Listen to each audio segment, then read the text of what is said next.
It's the fastest growing tech hub, a city leading in IT innovation, a hotspot for VCs. कैसे computer bug ने बनाई silicon valley? Delhi Mumbai से कैसे आगे निकल गया बेंगलोर? बेंगलोर की सक्सेस के पीछे की क्या है वजह? क्या बेंगलोर को स्टार्टअप की रेस में हराएगा हैदराबाद? दोस्तों, बेंगलोर को आज हम इंडिया की सिलिकॉन वैली के नाम से जानते हैं, जहां के स्टार्टअप्स आज दुनिया भर में धूम मचा रहे हैं। और इस साल की रिपोर्ट्स के हिसाब से बेंगलोर में स्टार्टअप्स को मिलने वाली टोटल फंडिंग 1.3 लाख करोड़ को भी पार कर गई थी, जो कि चीन के बीजिंग और शंघाई के आंकड़ों से लगभग दोगुनी है। पर क्या आप जानते हैं कि आज बेंगलोर की सक्सेस के पीछे कंप्यूटर बग का हाथ था? जी हाँ दोस्तों, एक ऐसा बग जिसने पूरी दुनिया को मुसीबत में डाल दिया था। कई सारे न्यूक्लियर रिएक्टर्स में लीकेज का खतरा था। वहीं बेंगलोर ने इस आपदा को अवसर में बदल दिया। क्या है पूरी कहानी और कैसे बना बेंगलोर इंडिया की सिलिकॉन वैली, आइए जानते हैं आज की इस वीडियो में। हेलो दोस्तों, मेरा नाम गगन है। आइए आज की वीडियो शुरू करते हैं। India's beloved tech city, Bengaluru. Now, the city ranks second after Beijing on the list of top technology hubs in the Asia-Pacific region. लेकिन वीडियो शुरू होने से पहले अगर आप इस चैनल पर नए और आपने अभी तक इस चैनल को सब्सक्राइब नहीं किया है तो चैनल को सब्सक्राइब करा, बेल आइकन दबाना बिल्कुल ना भूलें। तो भैया, जिस कंप्यूटर बग की हमने पहले बात की उसे Y2K के नाम से जाना जाता है। Y2K यानी 2000 का साल, सन 2000। हमारी छोटी सी लापरवाही कितनी भारी पड़ सकती है, इसका सबसे अच्छा एग्जाम्पल साल 2000 है। उस जमाने में मेमोरी बचाने के लिए प्रोग्रामर्स ने साल को 4 डिजिट, जैसे कि 1922 की जगह 2 डिजिट्स यानी 22 लिखना शुरू कर दिया था। अब 1999 का जब साल आया तो अचानक से दुनिया भर को डर सताने लग गया कि कहीं अगले साल सन 2000 आएगा तो कंप्यूटर इसे सन 1900 ना समझ ले। 1999, no one knew for sure what was going to happen with the Y2K bug. इससे कई अलग तरह की दिक्कतें पैदा हो सकती थी। बैंक के सारे रिकॉर्ड्स जिसमें लोन्स और बाकी फंड्स की जानकारी थी, उस पर खतरा मंडराने लग गया। सुपरमार्केट्स और हॉस्पिटल्स का डेटा भी खतरा मंडराने लग गया था उस पर। कोई भी नहीं जानता था कि ऐसी हालत में क्या किया जाए। ये एक डिजिटल आपातकाल जैसी समस्या थी मित्रों। साल के अंत तक हालत ऐसी हो चुकी थी कि लोगों में हड़बड़ी मची थी। सभी अपनी बैंक डिटेल्स पूरी डिटेल में पेपर पर प्रिंट करवा रहे थे ताकि उनका पैसा बैंक में फंस ना जाए। कई लोगों ने तो अपने खाते वाते बंद करवा लिए थे। भैया हम कैसे रखेंगे, बाहर में गई दुनियादारी टेक्नोलॉजी। इस बग के बारे में इंजीनियर्स ने 1993 में सोचना शुरू कर दिया था, यानी सन 2000 से 7 साल पहले। लेकिन टास्क बहुत मुश्किल था गुरु।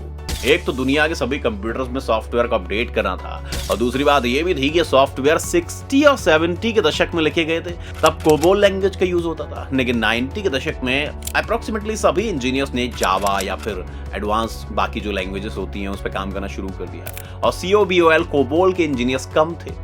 तब काम आया इंडिया का एजुकेशन सिस्टम, जो अब भी बच्चों को कोबोल पढ़ा रहा था। भारत में कोबोल के इंजीनियर्स को कोई कमी नहीं थी।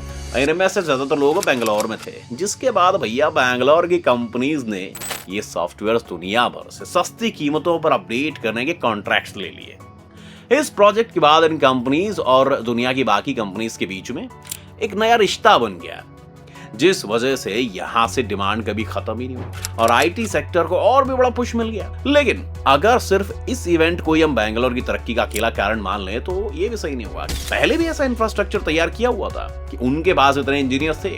अगर सिर्फ लक की बात हुई होती तो बेंगलोर की जगह दिल्ली, मुंबई या कोई और बड़ा शहर IT हब क्यों नहीं बन गया। लेकिन बेंगलोर की सक्सेस में उनकी हिस्ट्री का भी बहुत बड़ा रोल था गुरु। अगर वक्त के पहियों को हम पीछे ले जाएं तो हमें 1953 में चलना होगा, जब इंडियन गवर्नमेंट ने हिंदुस्तान मशीन टूल्स को बेंगलोर में स्टैब्लिश किया।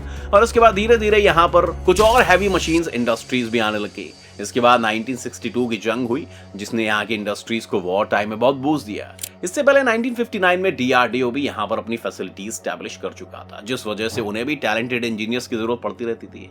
हमें ये नहीं बोलना चाहिए कि बेंगलोर में इंडियन इंस्टीट्यूट ऑफ साइंसेज भी है, जो पूरे एशिया पैसिफिक रीजन में अपनी इनोवेटिव टेक्नोलॉजीज के लिए जाना जाता है। यानी बेंगलोर में शुरू से ही एडवांस टेक्नोलॉजी और इनोवेटिव आइडियाज हाई डिमांड पर थे, जिससे कि इस शहर ने पूरे देश के टैलेंटेड लोगों को यहाँ पे इनवाइट किया। अगर बेंगलोर की सक्सेस की बात करनी है तो हमें एक और इंसान का नाम यहाँ पर जोड़ना पड़ेगा, और इस इंसान का नाम था रामकृष्ण बलिगा, जो कि उस टाइम भारत इलेक्ट्रॉनिक्स लिमिटेड की रेडार डिवीजन के डिप्टी जनरल मैनेजर थे। और उन्होंने बेंगलोर को इंडिया की सिलिकॉन वैली बनाने का सपना देखा था गुरु। लेकिन अकेला आदमी क्या ही कर सकता था। तो बेंगलोर की किस्मत उस वक्त अच्छी थी, क्योंकि जब रामकृष्ण ने ये प्लान तब के कर्नाटका के सीएम देवराज अरस को प्रेजेंट किया तो उन्होंने रामकृष्ण को पूरा सपोर्ट दिया। 1997 में उन्हें Karnataka state electronics development corporation का हेड बना दिया गया।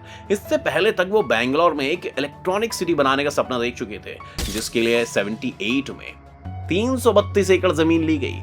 बाद में इंडिया का पहला इलेक्ट्रॉनिक्स और आईटी पार्क बना। 1980 तक यहाँ पर काफी सारी कंपनीज आने लगी थी और 1985 में इंटरनेशनल फर्म टेक्सास इंस्ट्रूमेंट्स ने भी अपना बेस बैंगलोर में सेटअप कर लिया था। 1985 में ही इंडिया अपनी इलेक्ट्रॉनिक पॉलिसी लाया था और एक साल पहले कंप्यूटर पॉलिसी को भी सरकार ने लॉन्च किया था। 1986 में सॉफ्टवेयर पॉलिसी भी इंप्लीमेंट कर दी गई और बैंगलोर में बढ़ते हुए इंफ्रास्ट्रक्चर को धीरे धीरे बदलते हुए भारत की पॉलिसीज का भी सपोर्ट मिलने लगा। इसलिए जब Y2 बग कुछ सालों बाद एक बहुत बड़ी प्रॉब्लम बन गया तो बैंगलोर इसके लिए पूरी तरह रेडी था गुरु। तो भैया फिर क्या हुआ? Y2K से पहले इंडिया का आईटी एक्सपोर्ट जीडीपी में सिर्फ 1.2% का कंट्रीब्यूशन था। वहीं Y2K प्रॉब्लम सॉल्व करने के बाद हमारा एक्सपोर्ट बढ़ गया कितना? 7.7%।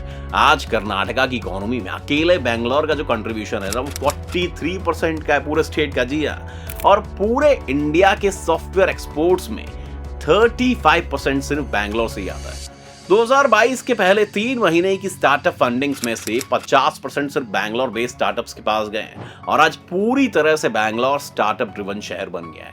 आज जितने भी सक्सेसफुल स्टार्टअप्स आप देख रहे हैं, फिर चाहे वो जोमेटो हो या फिर इन सभी की शुरुआत या फिर कोई और, इन सभी की शुरुआत बैंगलोर से हुई है और यहीं के कल्चर को एब्जॉर्ब करते हुए ये आगे बढ़े। लेकिन अब ऐसा लग रहा है कि सपना कभी भी टूट सकता है। अगर आप देखें तो बैंगलोर की सक्सेस का राज उनके कंपेटिटिव एनवायरनमेंट और इंफ्रास्ट्रक्चर था।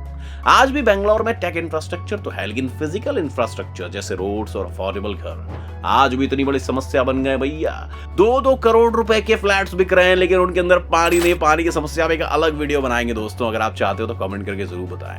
बैंगलोर की सक्सेस के कारण सिर्फ 2010 से 2020 के बीच में करीब 50 लाख लोगों ने बैंगलोर में कदम रखे, जिस वजह से वहां पर भैया कैस करो ट्रैफिक जैम, 2-2 घंटे फंसे रहना बिल्कुल आम बात हो गई। हेलीकॉप्टर टैक्सी बैंगलोर में अवेलेबल है, आपको एयरपोर्ट वगैरह जाना है तो। बैंगलोर में बहुत सी जगह आपको अंडर कंस्ट्रक्शन मिलेगा और इस बढ़ती हुई पॉपुलेशन को ध्यान में रखते हुए जो नए हाईवेज भी बनाए जा रहे हैं ना, उनके बनने तक भी रोड्स और ज्यादा बिजी रहने वाली है और ये सभी चीजें कंपनी को बैंगलोर से बाहर मूव करने के लिए मजबूर कर सकती है। अगर बैंगलोर इस समस्या से निपट पाता है तो बैंगलोर के पास काफी बड़ी एडवांटेज है। आज इलेक्ट्रॉनिक सिटी का जो दायरा है वो 800 एकड़ तक बढ़ चुका है और यहाँ इन्फोसिस और टीसीएस जैसी 67,000 रजिस्टर्ड कंपनीज हैं जहाँ 15 लाख से भी ज्यादा लोग काम कर रहे हैं। लेकिन बैंगलोर के सामने चैलेंज है उनका इंफ्रास्ट्रक्चर और दूसरा हैदराबाद जैसा शहर जो धीरे धीरे बैंगलोर के मॉडल की और ज्यादा रिफाइन करके खुद को आगे बढ़ा रहा।